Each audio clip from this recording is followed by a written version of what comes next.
Las ancestras guían el camino para que podamos realizar un viaje de 1000 leguas, iniciando con el primer paso. Voy a contarles cómo ha sido este camino, reconociendo los pasos iniciales que durante más de 2 décadas ha guiado el trabajo, desde la forma más básica de la comunicación humana, la adquisición y desarrollo de la lengua de señas, para conocer y explicar situaciones en mediación a través de los cuentos. Lo anterior desde el quehacer fonoaudiológico en Colombia, con el antecedente que llegaban al colegio niños de 5, 7, 10 años o más para conocer por primera vez su lengua, nos llevó a desarrollar la hora del cuento en el Centro Educativo para Estudiantes Sordos María Nuria Sacasas, y este desafío nos sirvió para trabajar las categorías semánticas de la familia en reconocimiento a los pilares del cuento, La abuela que ríe. La descripción de este cuento es que la abuela y el nieto cumplían años el mismo día, y al fallecer la abuela, el nieto deberá abordar las formas del duelo. Este cuento contó con el financiamiento para comenzar a andar con vida propia en la propuesta que se presentó en el 2016 y se fue consolidando de una forma colectiva con la artista mexicana Ana Laura Landa, la intérprete en lengua de señas colombiana Marta Lenis y otro equipo que nos apoyaron.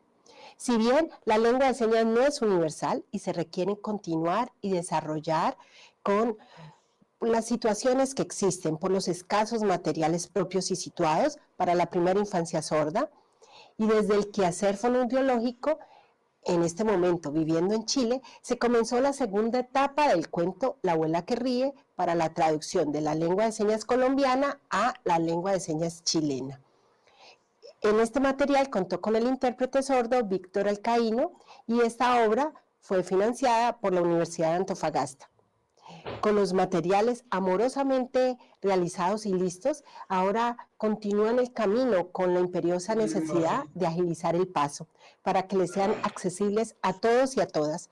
Y es por esto que en este sentido de accesibilidad nació el Laboratorio Virtual de Comunicación y Lenguaje, con un gran equipo de integrantes de países de Colombia, México, Brasil y Chile, para hacer el desarrollo de la página web y contar con 3 ejes. El primero es albergar narrativas inclusivas como tal, que cuenta con lengua de señas, audiolibro, pictocuentos y libros bilingües en un componente étnico-cultural para poder hablar de situaciones situadas del desierto, historias de vida en lengua de señas chilena y como tal en cultura y contextos de minería. El segundo ítem es alojar el material de la investigación con los libros y artículos desarrollados por el equipo, y el último ítem del laboratorio es la colección Comunicándonos, la cual ha sido desarrollada de una manera conjunta con investigadores internacionales y estudiantes de educación superior. En esta propuesta que alberga la diversidad en la comunicación humana en sensibilidad intercultural, ahora el laboratorio nos invita a que sigamos caminando desde estas plataformas digitales para seguir soñando y concretando juntos. Gracias.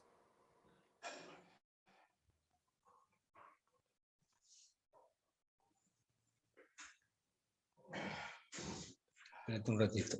Bueno, teníamos entonces el video del proyecto Laboratorio Virtual, Comunicación y Lenguaje, traducción del cuento La abuela que ríe, de lengua de señas colombiana a lengua de señas chilena. Y acá en el Zoom nos acompaña la profesora Gina Morales Acosta. Profesora Gina, buenas tardes. No sé si aquí en la sala o de pronto desde Zoom quieran preguntarle algo a la profesora Gina.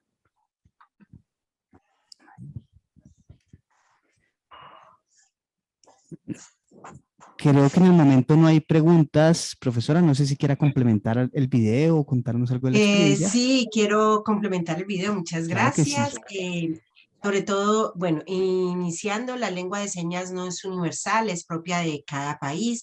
Yo soy de Cali, Colombia, y llevo algunos años en Chile, en el cual estamos trabajando ahora en el norte, que es en la zona del desierto, en una ciudad que se llama Antofagasta. Así que esto es un trabajo que hemos venido realizando con un equipo casi por 20 años, en el cual se está consolidando dentro de estas plataformas, por esto que una de las dudas es, ¿se hace el material y dónde lo podemos compartir para que lo puedan conocer?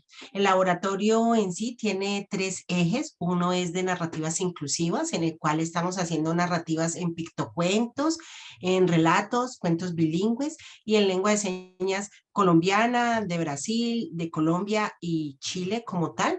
Tiene el laboratorio el segundo ítem que tiene que ver con las publicaciones en todas las investigaciones.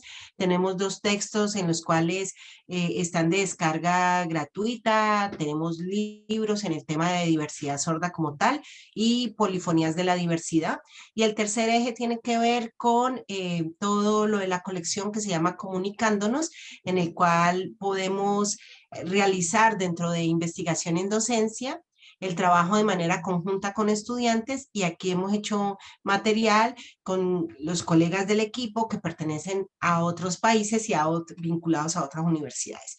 Así que este es un trabajo como tal, con una trayectoria y en el cual es altamente relevante, puesto que en la época de confinamiento nos demostró que hay escaso material para las niñas y niños sordos. La primera infancia no se tiene en cuenta como tal. Esto pasa en toda Latinoamérica. No tenemos jardines infantiles o escuelas de lenguaje para la primera infancia. Solamente se consideran cuando llegan a primaria en un contexto de 6, 7 años en el cuerpo y 0 experiencia comunicativa como tal para ser tratados como lo que son niños y niñas que vienen de un contexto intercultural en el cual la mayoría de su familia es oyente. Estamos hablando de un 95%, y él tiene que comenzar en una relación intercultural que se da entre la cultura oyente y la cultura sorda en una sordedad y en una búsqueda de identidad. Así que la apuesta política como tal a las narrativas inclusivas tiene que ver con la creación de material para la adquisición y desarrollo de la lengua de señas como tal, y esto nos abre el camino a otros desafíos. Ahora estamos realizando audiolibros y la siguiente propuesta que nos están invitando es para hacer narrativas inclusivas para la primera infancia sordociega. Entonces, considerar en estos espacios de una forma lúdica nos permite trabajar de una manera conjunta y desarrollo. Muchas gracias. Bueno, muchas gracias a la profesora Gina por su intervención, por su aclaración, sobre todo esa claridad sobre el lenguaje de señas, pues que no es universal. Eso es algo que tal vez algunos como yo no sabíamos. Entonces, muchas gracias. Bueno, le agradecemos a la profesora por su presentación. Recuerden que pueden votar por esta iniciativa desde el aplicativo del encuentro. Y tenemos aquí una serie de preguntas, profesora, ya se las hago extensivas. Profesora, buenas tardes. Bueno, más que una pregunta es felicitarlos. Yo creo que este proyecto es muy bonito y tiene una trascendencia muy importante pues para la enseñanza, específicamente en educación infantil. Me parece novedoso, me parece interesante además la posibilidad de integrar diferentes países. Tampoco sabía que el lenguaje de señas podía ser distinto en los países, no era unificado. Entonces me parece realmente una iniciativa muy, muy poderosa y con mucha proyección. Más que una pregunta es pues felicitarla por la iniciativa. Muchas gracias. Sí, tiene que ver y se reconoce como una lengua de cada país. Por ejemplo, se dice lengua de señas colombiana, lengua de señas chilena. Y voy a dar un ejemplo sencillo. Esto es en portugués, en libras. Esto es madre, aquí, y se dan un besito en la mano. Y esto es mamá en lengua de señas colombiana o mamá en lengua de señas chilena. Entonces tiene unas configuraciones propias y tiene todos los desarrollos de la lengua como tal. Gracias.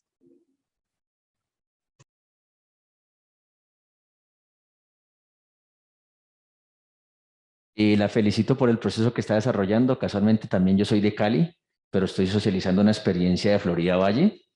Entonces, son una pregunta y un aporte.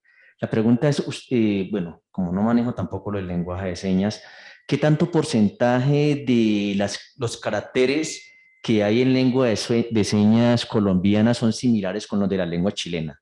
Eso como primera pregunta. El aporte sería que usted puede trabajar con los proyectos que piensa desarrollar, con el desarrollo de material tangible de bajo costo transformando residuos sólidos, con la parte maker, y eso les permite a ellos interactuar de forma tangible con los procesos. Y lo último, para complementarles, que hay una persona de aquí de Colombia que se llama Felipe Betancourt. Él tiene una fundación que se llama Ayudas para Todos, que pues si usted se puede conectar con él, le serviría bastante. Entonces la pregunta para recordársela Voy a es... copiar, conozco Florida Valle, trabajé algún tiempo con la Secretaría de Educación, con todas estas escuelas en procesos de inclusión. La familia de mi padre es de allí. Entonces, tienen como que está en el fondo de mi corazón. Con relación a la lengua de señas, la base lingüística en lo que requiere de la lengua de señas colombiana, el desarrollo lingüístico es el inglés y la base lingüística de la lengua de señas chilena es el francés. Entonces tenemos dos tipologías. ¿Esto por qué se da?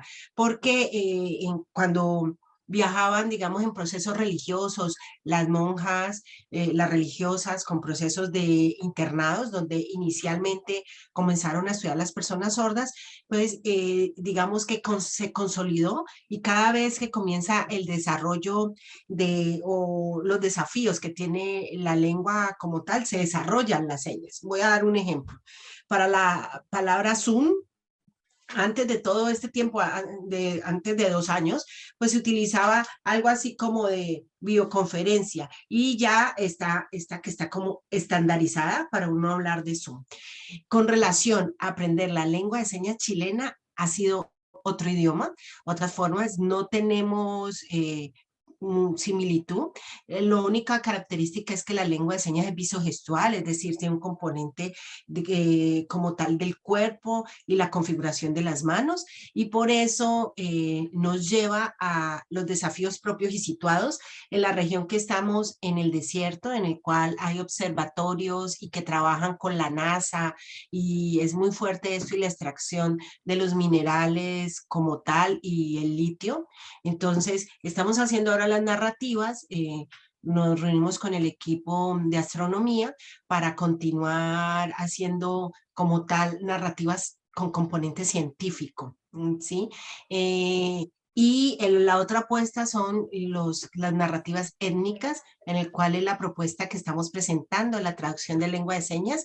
Esta es un cuento como tal que nació a raíz de una necesidad, puesto que en el colegio Azorbal de niños sordos en Cali, cuando trabajábamos, muchos de los chicos no les explicaban quién eran las personas de las fotos, por ejemplo, y cómo se trataba un duelo, y desde allí comenzamos a hacer narrativas en formatos de Betamax, ¿no? Y luego en CD, y siempre estaba en este desafío de cómo poder compartir las experiencias y retroalimentarnos porque hay escaso material. Acojo la sugerencia que usted me dice, aquí voy a apuntar el nombre para hacer el contacto, o si lo tiene por interno me puede escribir y dar el dato del colega que tiene la fundación y podemos articular trabajo, puesto que en el equipo trabajo con intérpretes del INSOR, del Instituto Nacional de Sordos de Colombia y de Manizales como tal. Muchas gracias.